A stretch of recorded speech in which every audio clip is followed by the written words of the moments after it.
أعوذ بالله من الشيطان الرجيم. بسم الله الرحمن الرحيم. ونادى أصحاب الأعراف رجالا يعرفونهم بسيماهم. ونادى اور اعراف والے پکاریں گے رجالا یعرفونہم بسیماہم، ان جہنمیوں کو جنہیں وہ ان کی نشانی سے پہچانتے ہوں گے۔ قالوا ما اغنی عنکم جمعکم، وہ کہیں گے تمہیں تمہاری جماعت نے فائدہ نہ پہنچایا۔ وما کنتم تستکبرون، اور نہ اس مال و اسباب نے جس پر تم تکبر کیا کرتے تھے۔ اس آیت میں اصحاب اعراف اہل دوزخ کو ان کی بدعمالیوں پر ملامت کریں گے۔ دنیا کی جمعیت و کثرت اور تکبر آخرت میں اہل دوزخ کو کوئی فائدہ نہ دے پائے گا۔ سیدنا حضرت انس بن مالک رضی اللہ عنہ بیان کرتے ہیں کہ رسول اللہ صلی اللہ علیہ وسلم نے فرمایا، قیامت کے دن اہل دوزخ میں سے اس شخص کو لایا جائے گا جو دنیا میں سب سے زیادہ آسودہ اور خوشحال تھا، پس اسے دوزخ میں ایک بار غوطہ دیا جائے گا، پھر اس سے پوچھا جائے گا کہ اے آدم کے بیٹے، کیا تم نے دنیا میں کبھی آرام دیکھا تھا؟ وہ کہے گا کہ اللہ کی قسم اے میرے رب، کبھی نہیں۔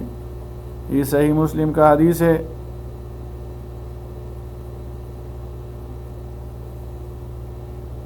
اہؤلاء الذین اقسمتم، کیا جنتی ہے جن کے بارے میں تم قسمیں اٹھاتے تھے، لا ینالہم اللہ برحمت، کہ اللہ ان پر اپنی رحمت نہیں کرے گا۔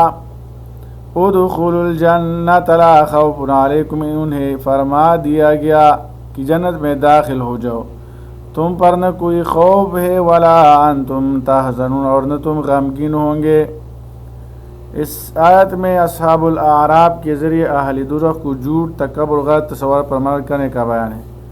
اہل دوزخ دنیا میں اہل ایمان کو فقیر، مسکین اور غلام کہہ کر حقیر سمجھتے تھے، جبکہ معاملہ یہ ہے کہ اہل ایمان کو بلا خوف و خطر جنت میں داخلہ کی بشارت دی گئی ہے۔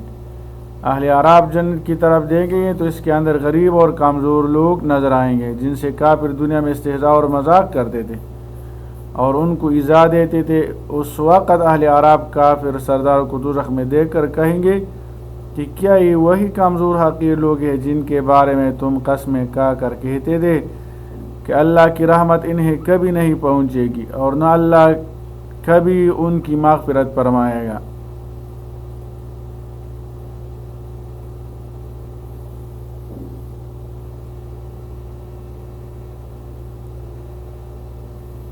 وَنَادَى أَصْحَابُ النَّارِ أَصْحَابَ الْجَنَّةِ، اور آگ والے جنت والوں کو پکاریں گے، ان افیضوا علینا من الماء، کہ تھوڑا سا پانی ہم پر بہا دو، او مما رزقکم اللہ، یا اس رزق میں سے کچھ دے دو جو اللہ نے تمہیں دیا ہے۔ قالوا ان اللہ حرمہما علی الکافرین، جنت کہیں گے کہ بے شک اللہ نے یہ دونوں چیزیں کافروں پر حرام کر دی ہیں۔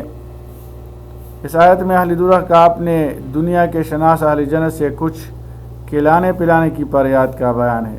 جنت کی تمام نعمتیں صرف اہل ایمان کے لیے ہوگی اور اہل دوزخ کو کوئی نعمت میسر نہیں آ سکے گی۔ دوزخ والے بھوک اور پیاس سے بدحواس ہو کر جنت والوں کو پکاریں گے کہ اللہ کے لیے ہم پر کوئی قطرہ پانی بہا دو اس چیز میں سے جو اللہ نے تمہیں رزق دیا ہے۔ جن فقراء مومنین سے دنیا میں کلام کرنا توہین سمجھتے تھے، آخرت میں ان کے سامنے دست سوال دراز کریں گے۔ اہل جنت کہیں گے اللہ نے ان دونوں چیزوں کو کافروں پر حرام کیا ہے، اس لیے تم کو کوئی چیز نہیں مل سکتی۔ الذین اتخذوا دینہم لہوا ولعبا، جس نے اپنے دین کو کھیل اور تماشا بنا لیا تھا، وغرتہم الحیات الدنیا، اور دنیا کی زندگی نے انہیں دھوکہ میں ڈال لیا تھا۔ فالیوم ننساہم، تو آج ہم انہیں اس طرح نظر انداز کر دیں گے کما نسوا لقاء یومہم ھذا، جیسے انہوں نے اس دن کی ملاقات کو بلا دیا تھا، وما كانوا بآیاتنا یجحدون، اور جس طرح وہ ہماری آیات کا انکار کیا کرتے تھے۔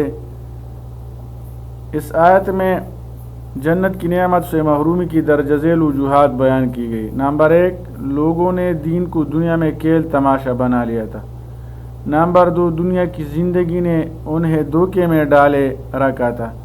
نمبر 3، دنیا میں اللہ کی آیتوں اور آخرت کی جواب دہی کو جھٹلاتے تھے۔ ان سب باتوں کا نتیجہ یہ ہوگا کہ اللہ بھی انہیں روز آخرت نظر انداز کر کے اپنی رحمت سے دور کر دے گا، جس کی وجہ سے اللہ کی نعمتوں سے محروم رہیں گے۔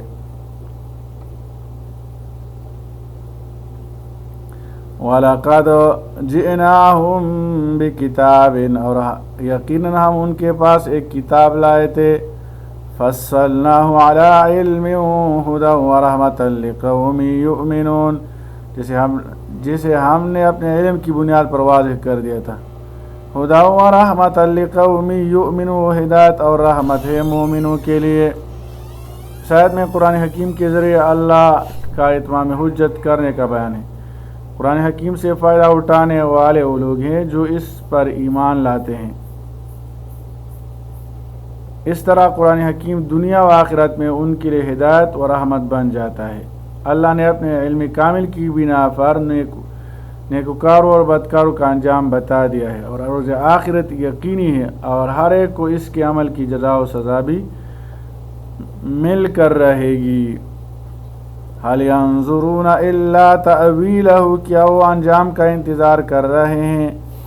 یوم یأتی تأویلہ، جس دن اس کا انجام سامنے آ جائے گا، یقول الذین نسوہ من قبل، جنہوں نے اسے پہلے بلا رکھا تھا وہ کہیں گے، قد جاءت رسل ربنا بالحق، یقیناً ہمارے رب کے رسول حق لائے تھے، فہل لنا من شفعاء فیشفعوا لنا، تو کیا آج ہمارے کوئی سفارشی ہیں جو ہمارے لیے سفارش کرے، او نرد فنعمل غیر الذی کنا نعمل، یا ہمیں واپس بھیج دیا جائے تاکہ ہم اس کے برعکس عمل کرے، کنا نعمل جو ہم کیا کرتے تھے، قد خسروا انفسهم، یقینا انہوں نے اپنے آپ کو خسارے میں ڈال دیا، وضل عنہم ما كانوا یفترون، اور ان سے گم ہو گئے جو وہ جھوٹ باندھا کرتے تھے۔